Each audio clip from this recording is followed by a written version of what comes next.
I'm Diane, Dayton. We're at the 22nd Annual Boz Cobbs Burks Jazz Fest in Reading, Pennsylvania. Sitting down behind the piano with saxophone player Elan Trotman. Thanks for taking time, Elan. No problem. It's good to see you. It's good to see you, too. Well, you're back here in full force this year. Yeah. Now, you've got a CD. What's your most recent CD? Love and Sax. All right. Yeah.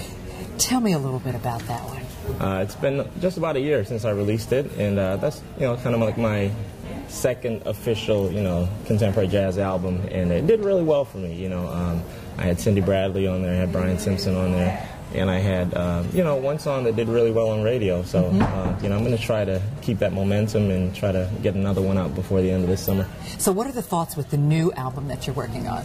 The new one is very special. It's different. It is smooth jazz, but it's got a strong Caribbean feel to it. I grew up in a little island called Barbados, and I'm going there in a couple of days to finish some recording. So it's going to have a very tropical kind of feel to it, so it's going to be a lot of fun. But you're in Boston these days, right? Yes, I am in Boston. I moved there when I was 18 years old, right from Barbados, to study at Berklee College of Music, and I just stayed there, started a family, started teaching, and I like it there. It's a lot of music going on in Boston. How did you start playing? Wow, I actually started on the piano.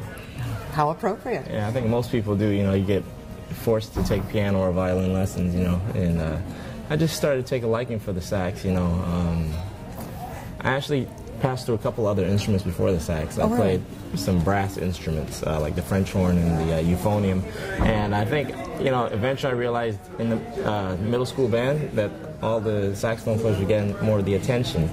And they just looked cooler. The instrument just looked cooler, And I just took a liking to it, man. The way it sounded and how people responded to it. And obviously, growing up watching BET Jazz and music videos of Najee and Kenny G, the sax is just a very appealing instrument. And eventually, I switched over when I was about 10 years old.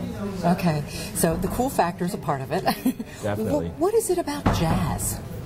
I love jazz. I never really got into it until I was in my teens. But I didn't have access to it. Obviously, I couldn't go to a record store in Barbados and buy a Miles Davis album or a John Coltrane album or Yellow Jackets or whoever. So I was more exposed to pop music and calypsos and reggaes. But as I got older, I met a couple graduates from Berklee that had moved back to Barbados. One being my teacher, Arturo Tappan, who's a graduate of Berklee. And he turned me on to a lot of music. I mean, he introduced me to Grover Washington Jr. and, of course, John Coltrane, Charlie Parker, Stan Getz. And there's something special about jazz because I was always one to improvise. When I went to piano lessons, most of the guys would play the music that was in front of them. I would always put the music away and try to play it differently or try to memorize it. Then, at school, while everybody was outside playing sports, I'd be in the cafeteria on the piano trying to play a song that I heard on the radio.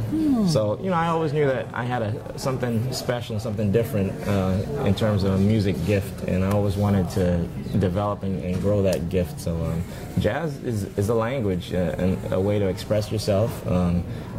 Everyone can play something different, everyone can say something different, and it comes out totally different every time. I can play the same song 10 times, and every time I play it, it'll sound different, and that's the beauty about it. It's just a language for us, a way to us express ourselves. I love it. That is the beauty of it. So, getting up and performing and doing what you're doing on a larger scale, is it everything you thought it would be? This is a process for me. I often compare it to an athlete, like a minor league baseball player, and how he kind of works his way through the minor leagues and waiting for that opportunity to get on the big stage, just to hit a home run or, score an RBI or, pitch 6 solid innings and get a chance to, go up to the big leagues and hang out with the big guys in the clubhouse and, eventually maybe win a World Series. So I kind of compare myself to that. I'm gradually working my way, to the top and trying to seize every opportunity, every moment that I get.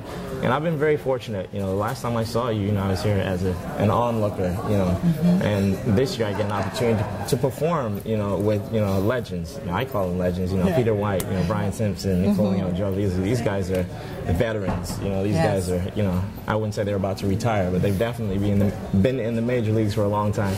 Yeah. So, you know, to have an opportunity to play with them is humbling, and you know, I'm very grateful for that opportunity, and I just, you know, I'm going to take advantage of it and show people what I have to offer and let them know that, you know, I'm a part of, you know, the next generation of musicians that want to take over and continue this art form and keep it growing and keep spreading it to the masses. So glad you're here doing this. We really are. Thank you. What do you want us as your audience to get from one of your shows? Energy. You know, I'm young, energetic, I'm fun.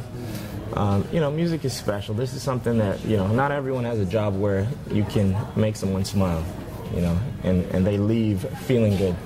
And, you know, I always try to make sure that people feel good when they leave my shows. You know, I give them 110%, and, you know, I think that it's a special opportunity for me to connect with my audience. And the instrument, again, I take pride in what I do, and I try to make sure I always sound the best that I can sound when I perform, and I give them my best every time. Yeah.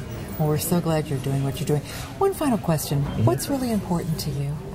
The whole scheme of things. Well, you know, life is short. You know, you just never know, and I try to keep things in perspective. You know, our family, obviously. You know, my spirituality. You know, always trying to stay grounded and focused. And family is #1 for me. You know, and everything else comes after that. You know, obviously, my career. You know, I have a lot of dreams and aspirations.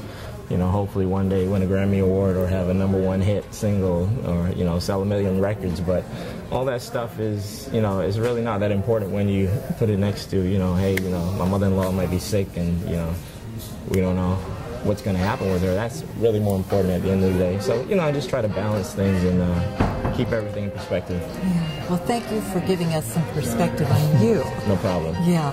Look forward to hearing you, and much success with the current CD, the one that's coming up as well. The new album's coming up, and this summer it's going to be amazing. I got Jeff Lorber, Paul Brown, Peter White, and a whole bunch of people on there. It's going to be great.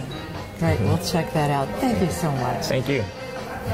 We're coming to you from the 22nd Annual Boz Cosberg's Jazz Fest in Reading, Pennsylvania.